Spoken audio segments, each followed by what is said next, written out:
All right, good afternoon, everyone. My name is Melissa Henry, and I currently serve as the Member Recognition Chair for NAE4HYDP. And I'm glad to have you join us this afternoon as we go through and talk a little bit about the 22 awards process. So if you have questions as we go through, I'll pause periodically for questions, or you can drop them in the chat, and I'll try to cover everything I can today. Let's see, I'm going to try to get my screen pulled up here.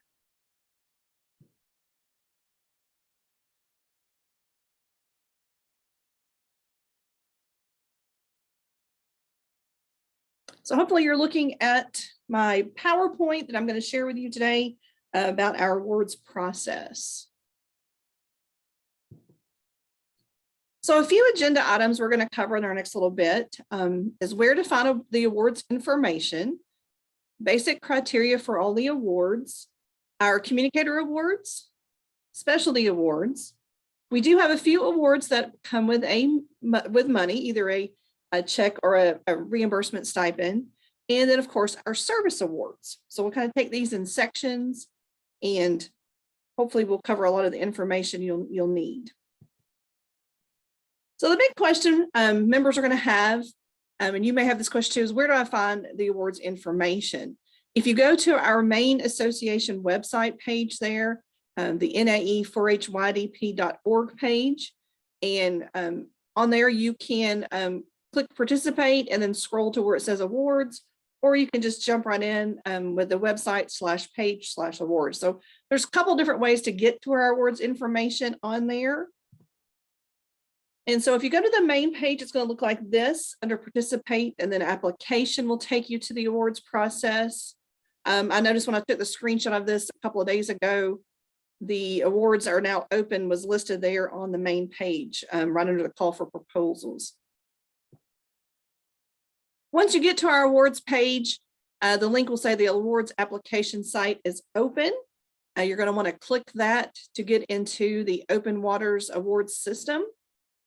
And once you click there, it's going to take you to a page that looks like this. You're going to want to log in with your NAE4HYDP login. For those of you that entered awards last year, you will use the same login. We do run into a few problems from time to time on people who are using two separate logins, one to get to the member content on our homepage, and another one just for using awards. So if you've never entered awards, I would suggest using the same login password for everything. It makes it a little bit easier, but make sure you, if you have trouble with that, reach out to me. I'll have my contact info at the end of our presentation, or you're welcome to contact the NAE4HYDP Executive Director. So on the login page, you're going to see there call for proposals, call for reviewers, and then our awards. And you can see that with the upper corner there with the gray arrow. Once you click on awards there, and then you're logged in, it's going to give you some options there. You can scroll and see the award criteria. That's where our service awards will be linked once that system is open. And then I've just scrolled the mouse there over communicator and specialty to show you where those are at. As you log in, if you'll notice to the side panel, you're going to have kind of a menu there. So when I logged in personally, it pops up my name. It shows that I did attempt an award. That was where I was trying to make sure the system was open and going. And then if you become a reviewer for your state, that's where your reviewing assignments will be. And that's where you can update your profile if needed for the awards system. So hopefully, once you have a chance to kind of review the awards criteria and you get into the system, you will see this panel. If not, once again, reach out to us. It just means that there may be just a small little issue with your login. After you click on whichever awards section you're going to enter first, be it communicator or specialty, you're going to see this page. And if you have started an application, it's going to remind you that you have something that's incomplete. But here you can review your past submissions if you want to see what you entered in the past, or you're going to click here to begin a new submission. And that's where most of us are going to go to get those new award entries ready to go for this year's judging cycle. So once I click on the new submission, it's going to take me, and I clicked on communicator for this one, it's going to take me to the the top of this page where it has a number for your new application. And that's where you start filling in your information. Please select the award you're applying for, the title of the communicator piece if you want to. I did use those titles when I announced the winners this past year. And it was kind of nice to give just a little detail about what your entry was, you know, the top of the newsletter or what the title of your news article was, and those kind of information things. I used that in our awards recognition at both of the general sessions this year when we were in Memphis. So this is where you're going to start plugging in all of your information. Some of it is pre-filled for you, and where you'll also include any attachments and links that you need to complete your award application. So that is pretty much the same as it was last year. I just wanted to update the photos, the screenshots there of the web page, because it does look just a little bit different.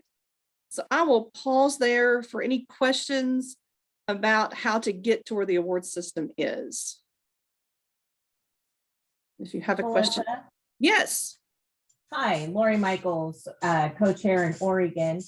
For the service awards, are folks entering their service awards here as they're applying for the state awards?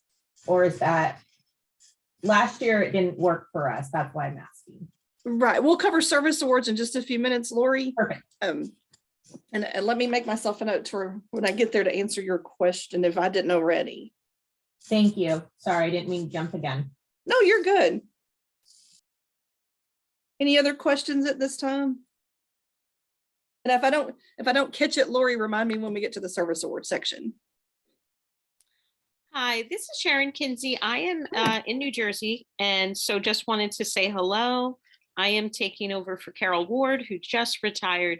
So if there is anything you can think of that I should know, please let me know. We will do a separate little update and probably a separate little webinar for our state chairs as far as getting into the award system and how you move awards forward. So today is more of just about the award system and what's out there. And then we'll do a separate one just for our state chairs here in a few minutes. Perfect. All right. Yeah. Thank you. Glad to have you, Sharon. Sure. Thank you. Okay. Anybody else at this time? All right, let's go through a little bit of information about our awards process. So we know that all active and life members are eligible to submit awards.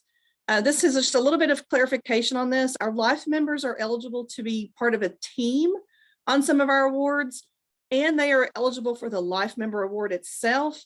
However, life members are not eligible to be the lead on a communicator award or a specialty award unless they have just retired within the past couple of months. We had that question last year. So basically life members can be team members or they can submit for the life member award. That's kind of where their eligibility ends. All applicants must be an active member the year prior to applying as well as the current year. So that means they need to have already paid their dues for 22 and they should have also been a member in 21. And our membership status is determined by who is in the database as of January 31st, 2022. And that becomes very important for states when we are working on our service awards. Multi-state entries are to be submitted in the state and or region of the primary applicant. And usually we think about the primary applicant coming from the state with the most members, but it could just be whoever is serving as the point person for that award. So all submissions must use our online submission process, and that system is actually called Open Water. And all award applications must be submitted by 11:59 p.m. Eastern on March 1st. There was a little confusion last year about it rolling over into where it was actually midnight, which made it March 2nd. So we wanted to clarify it this year that is 11:59 Eastern, March 1st. So hopefully that answers a few of those questions your members may be having. No late entries are accepted. Incomplete applications will be disqualified. Usually that happens at the state level as the state judging starts progressing through there. All of your entries must be produced or completed from January 1st through December 31st of 2021, unless stated in specific awards criteria. In some of our specialty awards, there is when you describe through the narrative of that award, how this has been an ongoing program, or maybe it was a 2-year program that just wrapped up in 21. So there is a little bit of different criteria for some of those. Previous national award winners may not enter in the same class in consecutive years. Identical entries may not be submitted in more than one class. And there was a question that came about this one, that what if the program can be entered in 2 things? For example, if it's a teen program that is also in natural resources, the award has to be written up to match the criteria. And so as long as that award is answering those specific questions and can be judged on that scorecard, then that becomes, those are not 2 identical entries, because each entry or each category has specific criteria they're looking for. So some of that, if you have issues with that within your state, you can reach out to me. But as long as it is hitting that criteria and during the judging process, your judges know that, then we consider that not an identical entry. And our rules and guidelines for each entry will be strictly enforced. Applicants will not be able to add names of team members or information to their award once it has been submitted. So I really encourage everyone to review your award. It can stay incomplete up until the day that you want to submit it, up until the deadline, basically. And then you can go in there and review and double check to make sure you have everybody in there, all of your attachments and everything ready to go. For team awards, at least one member must be an NAE 4-HYDP member and meet the eligibility requirements. Team awards are limited to 10 members, the applicant, and up to 9 other individuals. Some states who have larger teams have chosen just to list it as the career development team or the excellence in camping for teens team, or however you want to do that. And that way they can submit it as a team award and then recognize those extra individuals at the state level if they're winners. All of our national awards are presented at our annual conference, and that will be held this fall in Madison, Wisconsin. And our regional awards are presented during our regional breakfast or brunch, depending on the schedule, during our conference. So there's 2 different ways that we recognize our members there at 2 different times. Our communicator and specialty awards are presented during the morning general business sessions, and our service awards are presented during our banquet. And unless stated specifically, communicator and specialty awards are judged at the state, then the region, and then on to the national level. We have something in the chat. There, for the other presentation you're talking about for the state chairs, Emily, was that your question? Yes. No, I have not set that link up yet.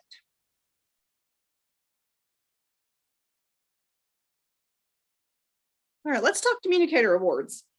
Basically, the communicator awards process is the same as in previous years.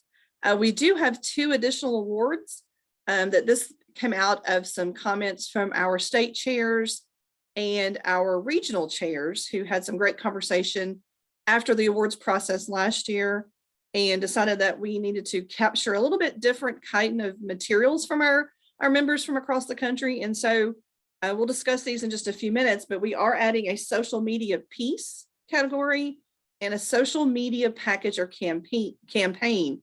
And this really came about because of the way the past couple of years during the pandemic, we have all been trying to adapt and change the way we are doing education and promotion for our events. And so we'll talk a little bit about new awards from that section in just a few minutes.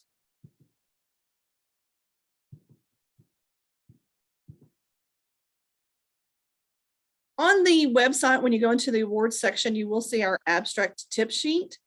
This was created to help you as you prepare those abstracts to attach with your award entries.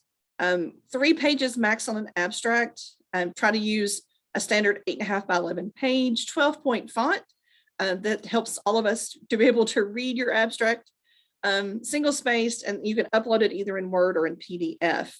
We want to know in your abstract the objectives, the target audience, current population, publisher's requirements, the methods you use, the production cost, impact or results if you know those at this time, what role you or each member of your team played in the entry. And under the other information, this may be that where if this was a program or an entry that was submitted before, but you had major revisions and wanted to submit it again, or if it had to be changed for different reasons within your state. So this is where you kind of explain in case, especially this happens at the state level, entries sometimes get kind of edited, revised, and then submitted again. So this kind of helps your state level judges know how the entry is not similar to a previous one. On the website for each of our categories, there is the awards criteria, and it lists who our sponsors are. It has the awards name, the description, and your submission requirements. So those have all been updated and have been posted to the website. And this will help you as you are completing your entries to go through and check off to make sure you have each piece uploaded before you hit that submit button. If you would like to see what each entry is scored on, there is a scorecard for each category within our Communicator Awards. This is the scorecard that is uploaded into the system for all of our state level, regional level, and national level judges to use. At the state level, you are welcome to print these scorecards out for your judges and then have them put their scores in. This is also helpful to kind of make sure you're looking at your entry and seeing if there's things that you need to make sure you have included in your entries. And I will stop on communicators there and answer questions. I have this question in the chat. Jen asked if a national award winner was on a team last year. Some of the team members applied this year with a different team in the same award category. Oh, that's a tricky one, right? That's an excellent question, Jen. I appreciate you asking. I would, if it's a different program, but they were national winners. I love how you guys love to stump me as the national chair. And I'm not picking on you, Jen. It's just everybody likes to stump the chair. I think if those team members were part of that national winning team, I'm going to say no, that they need to compete in a different area. If that program can fit into a different category, then I think they would have to put it somewhere else. Thank you, Melissa. I was thinking like in terms of communicator awards, where some of the members may have created that product last year, and this year they may have something else they'd like to submit with a different group of people that they worked with. Yeah, but if that group was national winners, that's how it's listed. Yeah, that's Okay. always a tricky area, especially if with teams. But I would suggest them focusing on other areas and coming back next year, hopefully with an entry that's national quality worthy. Okay, thank you. Other questions about communicator at this time? Like I said, I will cover the social media piece and package in just a few minutes. Okay. Let's talk specialty awards. There are no major awards added this year for specialty. No major revisions for specialty. There is only going to be one change for specialty, and that is due to the enormous response we had for the Denise Miller National 4-H Innovator Award, which was previously only judged at the state level and then at national. Our recognition committee and our regional chairs and myself, we have all voted to have that award judged now at the regional level. And so your state winners will now advance to the region. They'll be judged at the regional level, with our regional winners advancing to nationals. And that award had an overwhelming response. There was over 50 entries submitted at the state level. And after state judging, I believe it was 28 or 29 entries that came to the national level. And that is a lot of awards to go through. And so we decided it might be best to have those judged at the regional level, where we could recognize additional programming areas and additional members at the regional level, and then still have our national winner presented. And so that will be a little change, and our state chairs will cover that as making sure, and our regional chairs to make sure that award is moved on at the appropriate time. So our specialty awards criteria, some of these are very specific in what you need to attach to your entry. They do include an abstract of 150 words or less. A narrative addressing the award criteria is required, and it's limited to 3 pages or less. The abstract and narrative may be uploaded in either Word or PDF with a similar formatting as our other abstracts. Awards requiring support materials are limited to 3 pages. However, do not upload 3 pages, which just has a bunch of links in it that keeps linking and linking and linking to more stuff. Some examples of support materials are promotional marketing flyers, impact statements, news releases, or photos. The question has come up in the past about narratives, including photos. Those would better be suited as your support material. However, in your narrative, if you were listing evaluation data in there, I think a chart or a small graph would be appropriate to show the impact your program has been having. Some awards may require additional documentation, such as letters of support. So please make sure you're reviewing the criteria for those specialty awards and checking off that you have each piece uploaded. Awards that do not have required documentation will be disqualified. And because we recognize the changing tools needed by our 4-H professionals to be successful, entries that incorporate newer technology are always encouraged. When you go into the criteria for our specialty awards, you will see in there who that award is sponsored by, if it has a work group or a committee that is the support group for that award. You have an awards description, and here's where our specific eligibility requirements come in, what is needed above and beyond just the abstract, the narrative, and support materials. It also gives you the submission requirements. For example, our Diversity and Inclusion Award needs to have 3 letters of support, one of which may be an extension administrator or supervisor. And so that's where you would need to make sure you're checking off that you have covered each of those submission requirements before you hit submit on that award. Each of the specialty awards also has the scorecard in there with the criteria. This is a good place to double check your award and kind of make sure that you're addressing all of the areas that the judges will be looking for within your award entry. I'm going to stop right there for just a minute and see if there's any questions regarding specialty awards. It's kind of nice that there are no major changes to that. We had last year added the Excellence in Peer Professional Development Award and the Excellence in 4-H Shooting Sports Programming Award. And we had great response to both of those. Peer professional development had several entries. I think it was closer to 20 to 30 on that. Shooting sports did not have as many, but we were in the middle of a pandemic and many states did not get to do their face-to-face shooting sports programming. So I expect those numbers to pick up this year. So those were 2 great additions to our awards listings. Any questions at this time?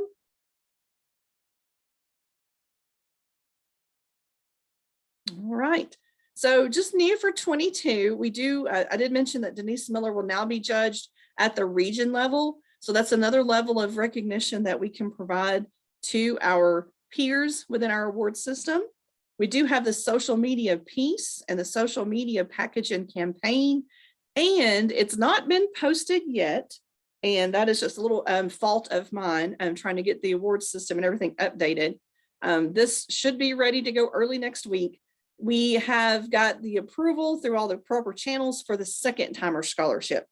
I know there has been some side discussion and rumors about this during the past year, but thanks to our board and committee work on that, that is now ready to go. Let's talk social media piece.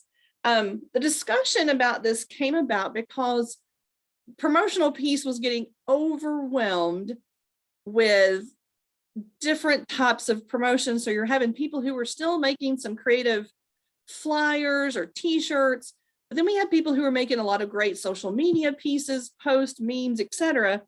And it was hard to kind of judge that. So we had some judges' comments, we had state chair comments, and of course regional chair comments that maybe we should split this out. And after our committee meeting, this was some great conversation, and we decided to do that. And so it was presented to the board for their final approval. And here we go for 22. We now have the social media piece for both individual and team. So the purpose of this award is to attract the audience members' attention and make them respond in a positive way.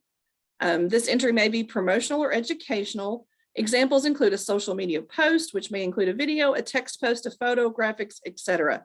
And we know there's not really a good way to describe everything that can be considered a social media piece. And so this is purposely left a little vague in this first year. We will reevaluate at the end of our 22 award season and see if any adjustments need to be made. So entry is one item, one piece, one post, one video, one photo, one graphic, one design, and you're going to provide the link to the item or upload a screenshot of the item. And it might be beneficial to do both of those to where we make sure that the judges can access your item for judging. So when you have a social media piece, sometimes you have the need to promote and educate more than one time. So then that discussion led into the social media package or campaign. And so we know that many of us, when it's fair time, have multiple posts promoting our fair and the days and when your entries are due and when the shows are. And so we decided that that would be kind of a social media campaign or a package. And so this is to attract our audience members' attention, make them respond in a positive way, and it may be promotional or educational. So now your entry will consist of 2 or more social media items, 2 videos, posts, photos, graphics, and all of the components of this package or campaign must be part of the same program or event. So like the county fair, everything had to relate to your county fair. If you were promoting livestock shows during the summer months in your county or parish or state, then each of those would have to pertain to that. If it was your 4-H camping program, and you had several social media posts, and all of those would have to relate to that same camping program. Provide links or screenshots of all the items in a supporting materials document up to 3 pages allowed. So we wanted to make sure that we have ways to recognize the work that our agents, our extension educators, professionals are doing out in each of the states. Questions on social media piece or social media package and campaign?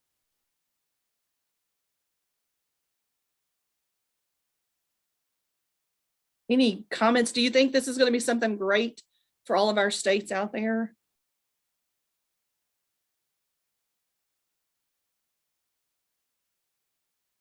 Absolutely. I think anything time you add something, we could recognize more people. It's awesome. I have a couple. Oh, Minnesota is excited about it. So yes, great. Thanks for that. Yeah, I'm with you. I think that was Nancy that said that. I'm excited about this because we're getting to recognize more members this way, team members, individuals. And I think it just kind of hits on what we're doing currently and how we're trying to get our audience. And a lot of it is through social media right now. So I think I'm looking forward to seeing the entries we have from this.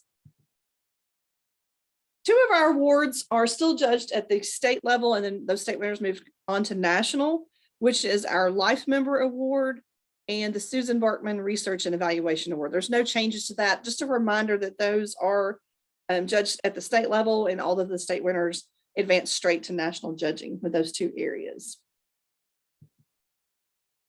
There are a few awards with money, and we all like to have a little bit of extra pocket money.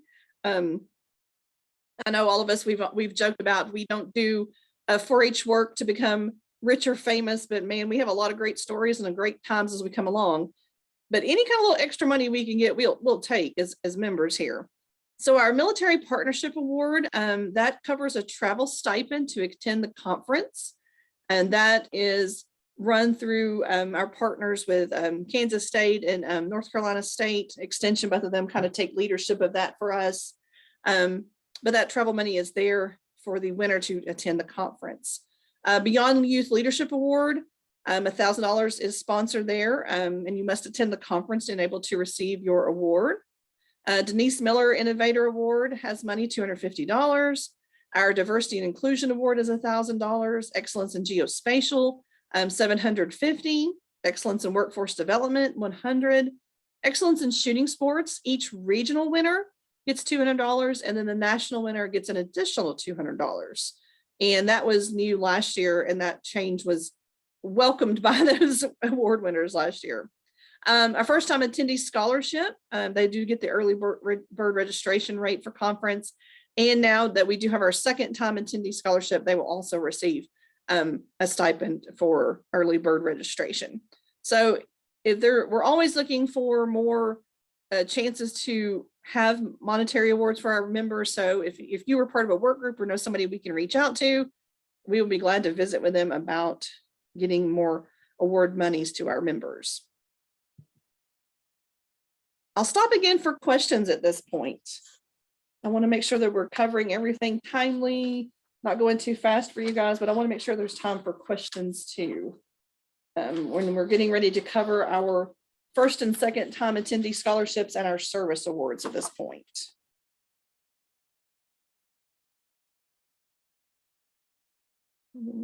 Don't see anything new in the chat. Okay, so let's talk first time attendee scholarship. If someone attends as a guest in a previous year, they still can apply. They do have to be a current member of NA4HYDP, but they do not have to be a previous member. And so as long as they've paid dues for 2022, they are eligible for this scholarship. It is judged at the state level. So each of the state chairs will advance their winner on and then judged at the regional level. At the regional level, the regional directors or RDs take leadership of that judging process. And through their judging system, they can award up to 4 scholarships per region to attend conference in the year the scholarship is awarded. So you can't win it this year and hold it off and take, go next year or the year after. If you're awarded this year, you have to attend this fall. Following confirmation of attendance, they will be reimbursed for their early bird registration fee. So if you know of somebody, if you have new staff members or someone who's just never applied or never attended a national meeting, this is a great opportunity for them to get some assistance with travel dollars to get them to that meeting. The first time attendee scholarship is listed within the specialty awards criteria. And so when you go into the awards system to click to apply, it will be listed under the specialty awards. So new this year and coming up next week, like I said, I just have a little work to do on this, is our second time attendee scholarship.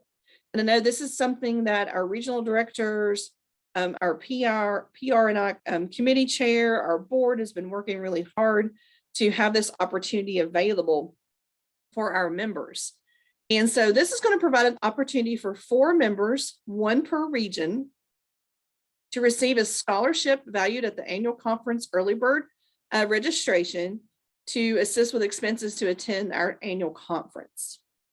And so the eligibility requirements are that the applicant must have previously attended the previous conference as an association member and attended the first time orientation. Applicant must be a member of the year applying for the scholarship, so they must have already paid their dues to be confirmed. And they must attend the conference in the fall of the year selected. So once again, if they do not attend, they will not receive the scholarship, and it's reimbursed following confirmation of conference attendance. So I think this is something else that we, to help get our members, because I remember being that early career member of the association, and you struggle a little bit those first couple of years. I did not attend national conference till I'd already worked almost 4 years, just because, the first couple of years you struggle with getting your finances in order. You're adjusting to a different salary and all the expenses that comes with, taking on a new job. So I think these kind of opportunities are great to continue to encourage those early career members that we have to continue to be involved with our conference. So this will be added under the specialty awards criteria as well as second time attendee scholarship.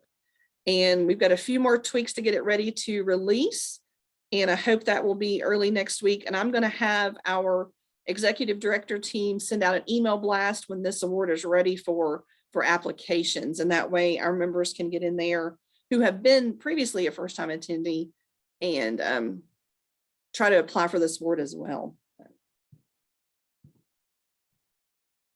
All right, service awards. And if you've been into the award system, you'll notice that currently the service award system is closed. We are not going to open that until the state judging period opens for communicator and specialty. We did have a few issues last year with members putting service award information in there that were not eligible for certain awards. And so this is done at the discretion of each state association. Some states will have them put their information into the system, and we will let all of our state chairs know when that system is released for that. Some states do their own application just through email. Some do peer member voting. And so because there are so many different ways that our states select their service award winners, we wanted to get our communicator and specialty awards entered and that part separate, and then move April 1st for submission of service awards. And so we can do a couple of different things with that. When we get to our state chairs and do our webinar for them, we'll talk about how you can gather that information on those people, or if you want them to put it in there themselves. All of our service award winner information needs to have their name, address, state, region, and email address. That needs to be the award winner's email address. We did have a couple of issues last year that our state chairs put their own email address in there. So we will cover that with our state chairs to make sure we have the actual award winner's contact info. That's important for contacting them for the awards rehearsal, registration, photos while we're at the national meeting, and other information. We'll need, oh, as I clicked myself there, we'll need a little short bio on the award winner, and then a digital photo of preferably a headshot of that member. Is there a judging score sheet for the service awards? That's a great question, Lori. That, I don't know if I have that posted. I will look, and if there is, I will make sure that is sent out to our state chairs.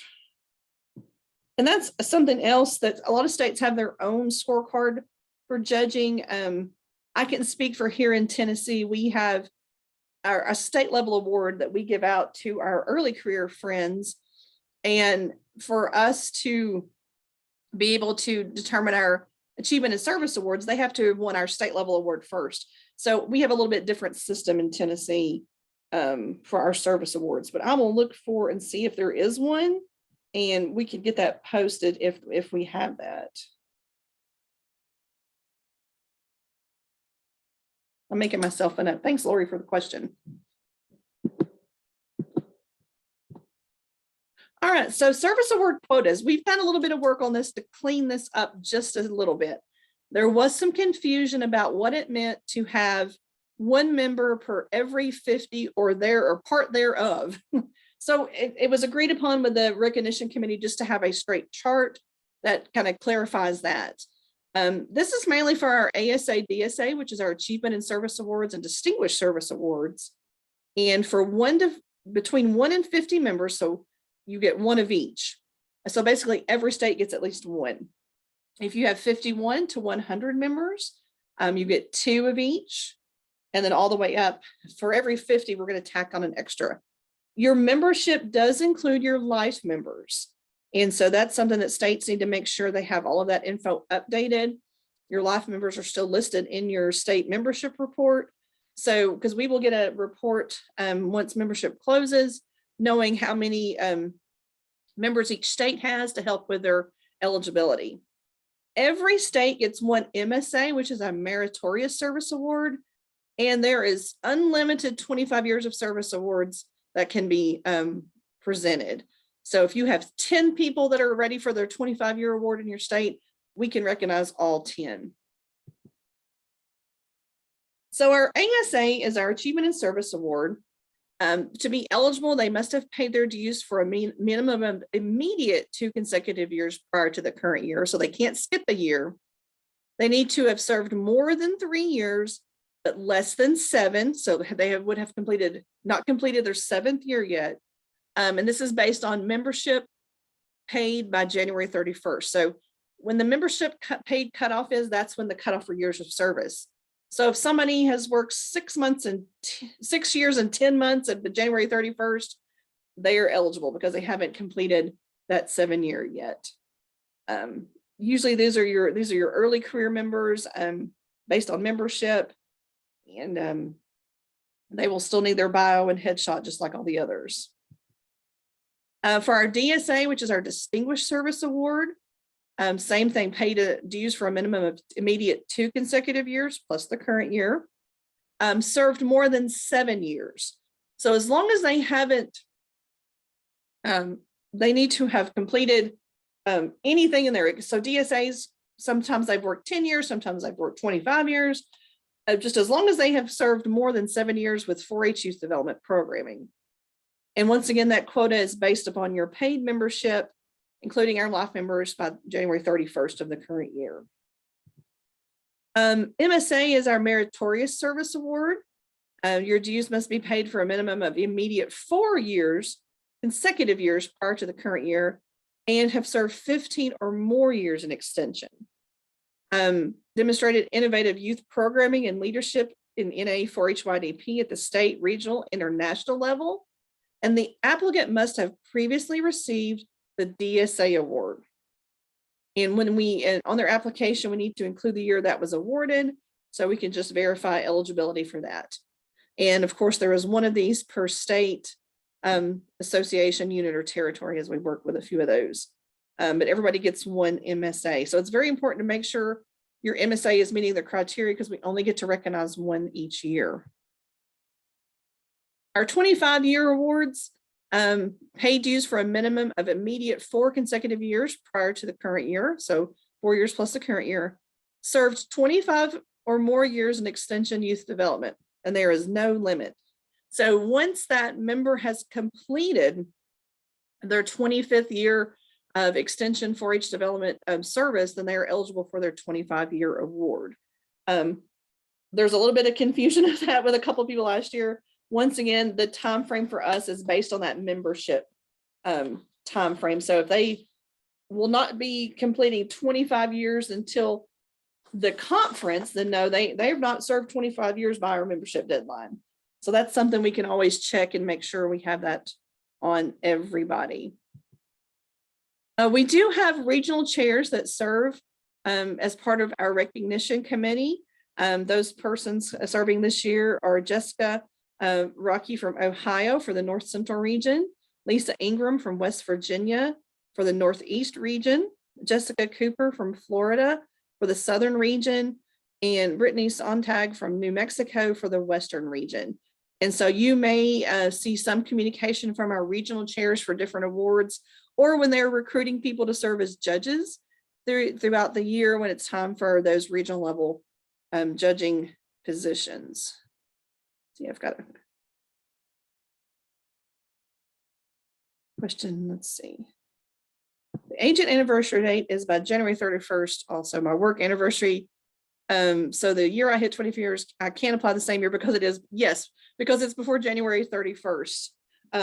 So for example, my work anniversary date is July 1st. So I will hit 25 years, but I'll actually get my 25-year award almost a year after, because I won't hit 25 before that membership cutoff. I'm already I've worked long enough. I'm already looking forward to see where I'm going to get that award. You know, just you like to plan ahead for those things. But yes, if your anniversary and you hit that mark before, then make sure we get you recognized as your 25-year award. So just a couple of final reminders, then I'll stop for any other questions and comments we may have. Service awards will be submitted by your state chair during the state judging timeline. If that's April 2nd to 24th, that's when the system will open up for specialty and communicator judging. And that's going to make it easier for us as recognition chairs of the state, region, and national level to keep those separate. And of course, all your communicator and specialty applications must be submitted online by 11:59 p.m. Eastern, March 1st, 2022. There is my contact information. Once again, I'm Melissa Henry in Tennessee, and I serve as your member recognition national chair. There is my email. Feel free to email me with questions if needed.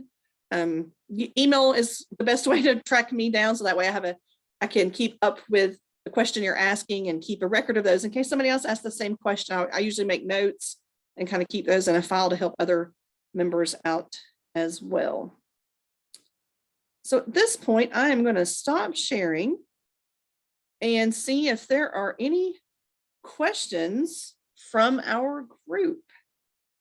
I was trying to keep this less than an hour because I know time is precious when we work in our extension systems. And especially on a Friday, we want to make sure that everybody has time to get ready for their weekends. So any questions or comments from the group? Hi, this is Rhonda in Missouri, and I just had a quick question about the Innovator Award. Yes. It looks like from the information that state winners are automatically forwarded to national, and per you said, being regional judging then, and then those winners on to a national winner, right? Right. Okay. If the criteria is wrong on the website, that means I missed one little thing getting it updated. So Okay, yeah, because it says they're all forwarded to the national judging. I But- will double check that and I can make that edit. Yeah. Because and that was is a there- change, because of the changes this year, sometimes things just get missed. Sure. No, and the other question was, how many state winners can be forwarded on? It doesn't say. That's a great question. Yes. Each state can submit one winner per category. One winner per category. Okay, Yes. great. Thank you.